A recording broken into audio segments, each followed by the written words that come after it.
India নিউজিল্যান্ডের সম্ভাবনাই বেশি। ওই গ্রুপ থেকে অস্ট্রেলিয়া এবং সাউথ আফ্রিকার সম্ভাবনাই বেশি। ভারতের সাথে যখনই খেলি কম্পিটিশন হয়, যেহেতু বুমরা খেলছেন না, এটা একটা পজিটিভ দিক আমাদের জন্য। ব্যাটসম্যানদের জন্য আলাদাভাবে আর চিন্তা করতে হবে না 10টা ওভার। দেখেন লাস্ট 7-8 বছর ধরে যদি আমরা খেয়াল করে থাকি, আমরা ভারতের সাথে যখনই খেলি কম্পিটিশন হয়, কিন্তু কাছে যেয়ে আমরা হেরে যাই। তো এই আশা থাকবে, যেহেতু বুমরা খেলছেন না, এটা একটা পজিটিভ দিক আমাদের জন্য, ব্যাটসম্যানদের জন্য। বুমরা না থাকা মানে আপনার ব্যাটসম্যানদের জন্য আলাদাভাবে আর চিন্তা করতে হবে না 10টা ওভার। সেই জায়গায় একটা অ্যাডভান্টেজ তো পাবে আমাদের প্লেয়াররা। আশা করব এইবার যদি ক্লোজ হয়, সেটা যেন রেজাল্ট আমাদের পরে আসে, এইটাই আশা থাকবে। বাংলাদেশ দলের এক্সপেক্টর কে হতে পারে? সবাই ভালো খেলতে হবে। বাংলাদেশ কখনোই একা কেউ ম্যাচ জেতাতে পারেনি।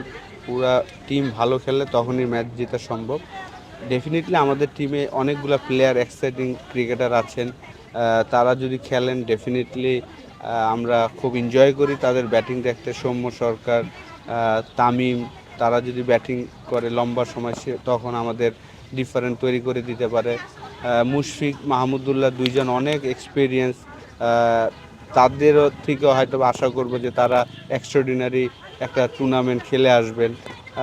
নাহিদ রানা আছেন, চমৎকার পেসে বল করেন। তাসকিন ভালো ফর্মে আছেন।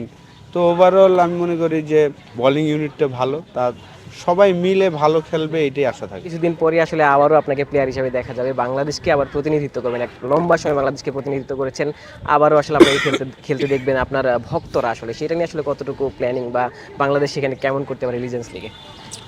অবশ্যই লাস্ট 1 বছর ধরেই আসলে তারা প্ল্যান করছেন যে এশিয়ান লিজেন্ড একটা টুর্নামেন্ট করার জন্য, এবং তখন থেকে স্বাস্থ্যকর অল টাইম হানিকম, সব সময় অল টাইম হেলদি লাইফ।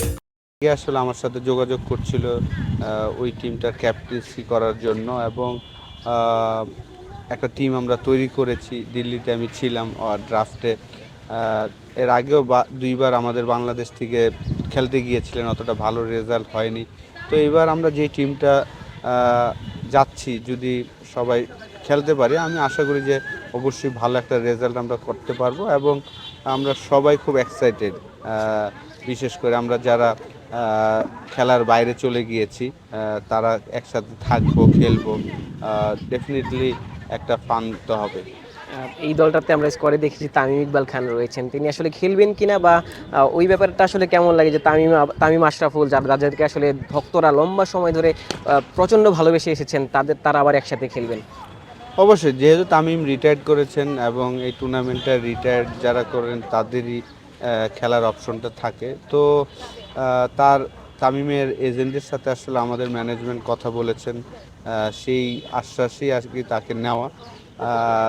যদিও ঢাকা প্রিমিয়ার লিগ চলবে ওই সময়টা, যদি সম্ভব হয় ডেফিনেটলি তামিমও 2টা ম্যাচ খেলতে হয়তো বা যাবে। আপনি একটা গণমাধ্যমকে বলছিলেন যে আসলে সেখানে সাকিবকেও আপনি পেতে চাচ্ছিলেন। সাকিব তামিম আবারও একসাথে খেলা আদৌ কি সম্ভব কিনা আসলে? অবশ্যই, কেন সম্ভব না, যেহেতু সাকিবের সাথেও তারা হয়তো বা যোগাযোগ করছেন। যদি সম্ভব হয় তাহলে এই টুর্নামেন্টের জন্য একটা আলাদা মাইলেজ হবে আমি মনে করি। সেই জায়গা থেকে অবশ্যই সাকিবকে যদি আমাদের ম্যানেজমেন্ট নিতে পারে, তাহলে তো অবশ্যই আমি মনে করি একসাথে খেলা সম্ভব। লিজেন্ডস লিগের কথা বলছিলেন, চ্যাম্পিয়ন্স ট্রফিটা শুরু হবে আর মাত্র 2 দিন পরই বাংলাদেশের প্রথম ম্যাচটা, সেখানে বা শান্তদের আসলে সম্ভাবনা কেমন দেখেন আপনি? দেখেন, টাফ একটা গ্রুপে আমরা পড়েছি। 3টা টিমই অসাধারণ ফর্মে আছেন। তো সেই জায়গায় আমাদের বেস্ট ক্রিকেট খেলতে হবে। আমরা যদি 3টা ডিপার্টমেন্টে ভালো ক্রিকেট খেলতে পারি, তখনই আসলে ম্যাচ বাই ম্যাচ অবশ্যই আমরা চিন্তা করব। এখনই লম্বা কিছু চিন্তা না করে আমরা যদি ম্যাচ বাই ম্যাচ চিন্তা করে ভালো ক্রিকেট খেলতে পারি, সেটাই আশা থাকবে। ভালো ক্রিকেট খেলে রেজাল্ট যেটাই হোক আমরা মাইন্ড করবো না, কিন্তু ভালো ক্রিকেট দেখতে চাই। ব্যাটিং, বোলিং, ফিল্ডিং তিনটাই যেন ভালো ক্রিকেট খেলতে পারে, এটাই আশা থাকবে। লাস্ট প্রশ্ন বলছিলাম, তারপর একটা প্রেডিকশন জানতে চাই যে এবারের চ্যাম্পিয়ন্স ট্রফিতে আপনার চোখে সেমিফাইনালে কোন 4 দল যেতে পারে?